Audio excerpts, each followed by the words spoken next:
Ako, si Domingo Zamora.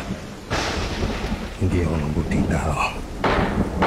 The court finds Domingo Zamora guilty of the murder of his sister, Joanna Zamora Pineda. Hindi ako maasa na kahit na ano, kailangan akong mag-aaral ng sign language or ginagamit ng certificates ng FSL.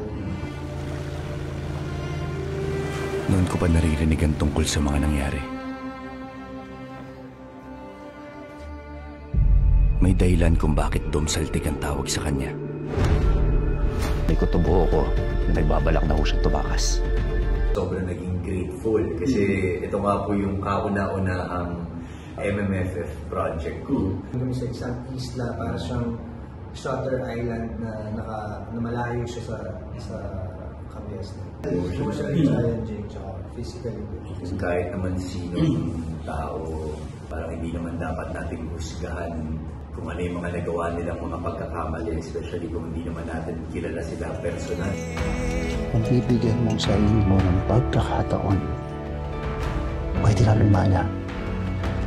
Ang tanong lang, kung anong klaseng tao ang lalabas sa kanilang dulo.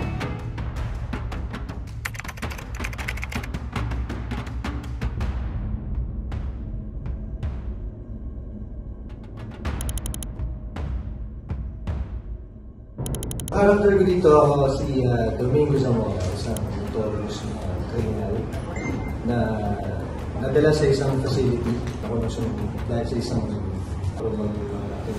Nakulong siya mahabang panahon na detail naging eligible siya sa magkaroon ng parol. Hello, naman po dito si Correctional Officer Javier Gonzaga, isang bagong prison guard sa San Fabian.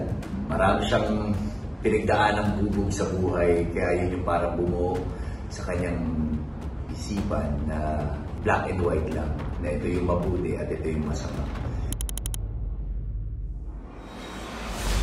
Ito yung mahirap na tanong dahil mahirap magbigay ng kahit maliit na detalye tungkol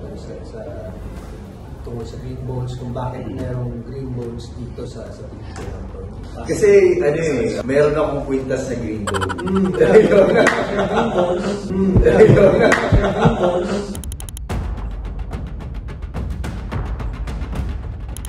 Interesting siya. Parang wala pa ako nakikita ang proyekto ng pinagpunitan itong klaseng kasabihan. So, sana maging ganun din yung mga manonood ng viewers kung bakit nga ba namin ito isinipilikulan itong kasabihan tungkol sa Pilipinas.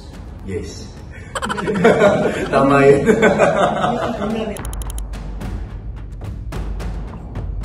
Sobrang naging grateful kasi ito nga po yung kauna-unahang MMFF project ko. Nakwento ko rin kay Kuya Dennis na last year, nanonood ako ng Firefly. Parang bigla ko po naramdaman lang. Tapos sabi ko, nanonood kami ni Bianca. Sabi ko sa kanya, mahal, alam mo, feeling ko magkakaroon ako ng MMFF next year. So parang feeling ko na manifest siya ng mga panahon na yun. Sobrang swerte na may nag-land na ganitong klaseng proyekto sa mga careers natin. Dahil feeling ko napaka-special itong proyekto na ito. Una sinulat ng ating award-winning scriptwriter Ange Atienza, and of course, original script ni Mr. Ricky Lee, na ating national artist for film and broadcasting.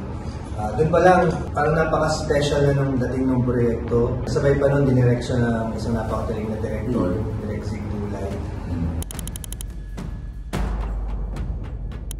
Marami po akong mga pinanood na mga pelikula, like mga Wong Kar-wai movies. Parang kailangan ko mapuntahan yung mundo ng cinema. What's the difference sa cinema at sa television? Yun, parang nagkaroon siya ng malaking realization sa akin. It's very different. Big screen to. Most of the time, kailangan mas tigil yung bawat emosyon na kailangan mong iparamdam. Nag-train ako ng meditation para lang mas tumibay yung pag-focus ng utak ko sa bawat eksena na gagawin ko. And then, meron din akong ginawang proseso na naghanap ako ng scent ni Javier para pagka yun yung gamit ko, automatic, para mararamdaman ko agad na nandun agad ako sa character. And yun nga, nabanggit ko nga rin kanina kay Kuya Dennis, parang after namin gawin yung buong pelikula, ang tagal ko makawala sa character kasi parang pakiramdam ko nandito pa rin si Javier sa sistema ko, pero sobrang na-enjoy ko yung buong proseso ng paggawa ng pelikula. Bro, matanong ko lang, curious lang ako, anong set yung ginamit? Para siyang baby kulong. Baby ko no... Kasi parang feeling ko, siya, di ba, parang fresh, grand, bago, parang, mas naive na, parang medyo mas inosente pa siya. So parang every time na naaamoy ko yun, parang nag-clear yung utak ko, lahat ng mga natutunan ko sa buhay, parang nag-clear siya, tapos parang bago, parang yun yung na-feel, parang fresh. Sa pelikula namin na to, mas less yung dialogue kumpara sa TV. Marami ganyan, sinusuko sa'yo lahat kung ano yung kwento, ganyan. Dito, nagtitinginan pa lang kami, mararamdaman mo na kung ano talaga yung gustong ipahiwatig ng bawat eksena. Kailangan kong mag-aaral ng sign language or yung ganyan sa Pilipinas na FSL. Naramdaman namin yung anong nararamdaman ng mga to na nandito lang sila sa isang contained na area, na limitado lang yung mga pwede mong gawin. Tingin ko napaka-importante na maramdaman yun. And maganda yung ni-recreate ni Direct Zig na location para doon, para buuin yung isang buong parang pulungan yun. Pero open air siya hindi siya yung katulad ng pulungan na madilim. Parang nandun kami sa isang isla, para siyang Shutter Island na malayo siya sa Cabeza. Nagtagpi-tagping locations, kaya napakaganda nung naging effect niya kasi parang naging isang buong solid na lugar siya na talagang binuo ng utak ni Direct Zig. Yes. Hindi mag-matter yun kahit sino ka pa man. Parang nasa sa'yo yun, ang desisyon yun ng tao kung gusto niyong baguhin yung buhay na para sa ikabubuti, di ba? So tingin ko, lahat ng tao, hindi lang yung mga nakakulong, kailangan mabigyan ng chance para magbago. Hindi lang once, twice, hanggang naiisip nila na pagbutihin yung mga sarili nila. Tingin ko, laging kailangan bigyan ng pagkakataon. Siguro ako personally, parang ganun din di pwede. Parang, syempre, wala namang kung perfectong tao, di ba? Parang lahat naman tayo ay nagkakamali. Pero magiging mali lang siya kung pipiliin mong manatili dun sa pagkakamali na yun. Pero once na ma-realize niya na kailangan niyang magbago, especially pag may mga tao na apektuhan na, may nasasaktan na siya, or may mga mahal siya sa buhay na nila matanggap kung ano yung mga nangyayari. Parang, I guess dapat pagbigyan. Parang lahat naman po ng tao deserving for another chance. Especially kung talagang sincere at seryoso sila dun sa pagbabago niyo. Bawat isa sa atin, may mga pangyayaring gano'n na magkakabago talaga sa atin. Diba? Kasi mga tao, palagi ko, ano yan mga magnet yan ng mga pagkakamali, mga maling desisyon. Pero dahil dun sa mga maling desisyon na yun, unti-unti mong nakokorekt yung sarili mo hanggang mas pakonti na ng pakonti yung mga palpak mo sa buhay. So, parang feeling ko, yun din yung bubuo sa pagkatao mo, yung mga pagkakamali na yun. Dahil alam ko na hindi ako perfectong tao, marami akong mga pagkakamali na nagawa sa buhay. Pero wala naman ako pinagsisisihan sa lahat ng mga nagawa kong mali kasi yun yung nagturo sa akin para maging ako sa kung sino ako ngayon. Kahit naman sino tao, parang hindi naman dapat natin husgahan kung ano yung mga nagawa nilang mga pagkakamali, especially kung hindi naman natin kilala sila personal. May mga taong mas karapat dapat maghusga sa kanila, kaya po sila nakakulong. Pero tayo, parang sino ba tayo para husgahan sila? Hindi naman natin alam kung ano yung bunot dulo, bakit nila nagawa yung mga ganung bagay. So, might as well be a good person. Parang mas piliin na lang natin na maging mabuting tao sa lahat ng tao.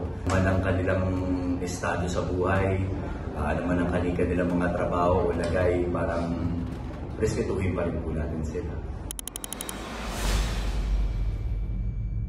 Yung pong pelikula is very challenging. Locations. Emotionally challenging, tsaka physically. Kasi may mga scenes din kami dito na kailangan action scenes, yung konti. Siguro yung pagbigay lang ng yung talagang genuine emotion, yung pagpuro ng tamang timpla para maging akma dun sa character. Siguro yung talaga yung pinaka-challenge. Kailangan mo siyang ipasok o i-digest sa sistema mo para lumabas, para mabuhay yung character ni Javier o ng isang correctional officer. Nararamdaman ko yung pagmamahal niya sa isang proyekto. Hindi niya pababayaan. Pag meron siyang nakita, siguro hindi maganda sa isang parte ng paggawa habang ginagawa namin. Talagang uupuan and gagawin niya kung paano siya talaga magkwento na which is yung may puso talaga, kung saan talaga makakalit yung mga tao. Sa tingin ko, yun yung edge ni Direct Zig ng ibang directors.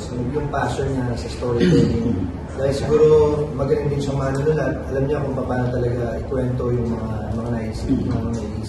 Parang pinapagpapasalamat ko sa kanya is yun yung pagmamahal niya talaga sa craft niya. Yung sa larangan ng sining.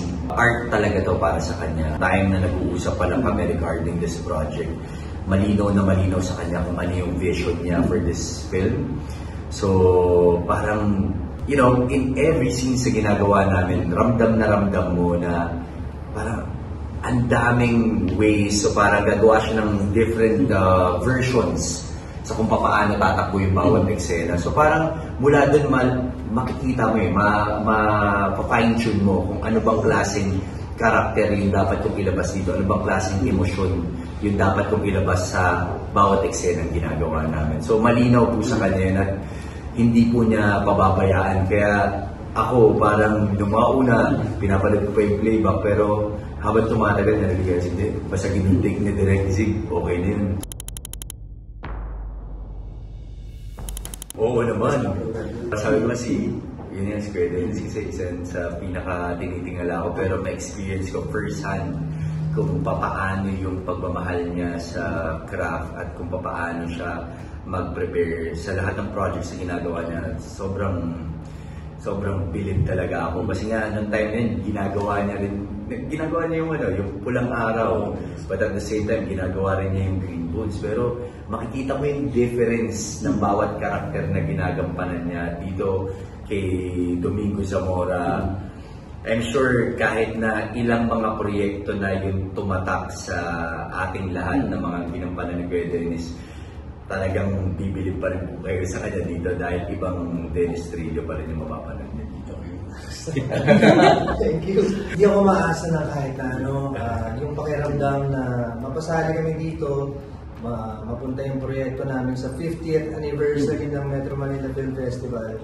Ipalabas siya ngayon darating na Pasko. So tingin ko, doon pa lang winners na kami lahat. Hindi lang ako, kundi lahat ng mga bumuo nitong proyekto na to